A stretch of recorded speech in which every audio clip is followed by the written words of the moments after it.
We're here at Back Bay Brewing Company's farmhouse location. Back Bay Brewing Company opened in Virginia Beach in 2011, a long time ago in the world of craft beer. And Farmhouse opened its doors 2 years ago in 2018. We're here with Travis Powell, head brewer. Travis, tell us a little bit about how you got started in brewing. Yeah, absolutely. So I really liked good beer. I remember stealing beers from my dad when I was a kid, and they were always the best beers because he was traveling all over the world picking up good stuff. And when I left to go to college and everybody was drinking Natty Lights and PBRs and stuff I didn't want, I started making it myself because I couldn't buy it. Yeah, so then I worked as a formulations chemist for a while after college and was always working on my beer. And then Back Bay had an opening for a brewer. Started as assistant brewer and kind of worked my way up from there to doing multiple things. Okay, so if we could go back in time, what was the idea behind Back Bay Brewing Company and how did we end up at Farmhouse? So Back Bay was started, there was a couple of friends, I wasn't one of them, but there was a couple of guys and they were in a duck blind out in Back Bay hunting. And they really wanted something fun where they can kind of hang out and do their thing, and they started Back Bay Brewing from that point. It didn't have a physical location. They did contract brewing with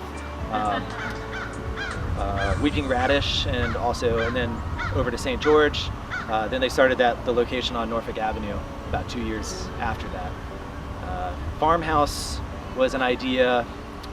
This is the William E. Wood property. This is the last of the 500 acres of the original farm. Eddie Hewitt's one of the partners here, and his wife Sarah Wood is part of the family. So the opportunity came about to have this as one of our tasting rooms, and it was a gamble to do something out here in Kempsville, but it's kind of nice having a little retreat out in the middle of suburbia. Travis, can you tell us a little bit about the charity that you're supporting this year? So the charity we chose this year is the Begin Again Foundation.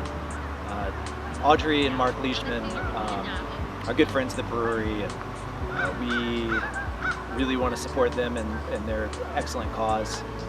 Begin Again Foundation does a lot of really good things, helping people out when they're injured, sick. There's some really good history and good stories behind that. I recommend all of you go and look into that charity. Last but not least, can you tell us a little bit about Big Aussie? I know that's what I'm excited to try. The Big Aussie is inspired by Mark Leishman, who him and Audrey have the Begin Again Foundation. And that's one of his nicknames, I guess, on tour is the Big Aussie, and it's a double IPA.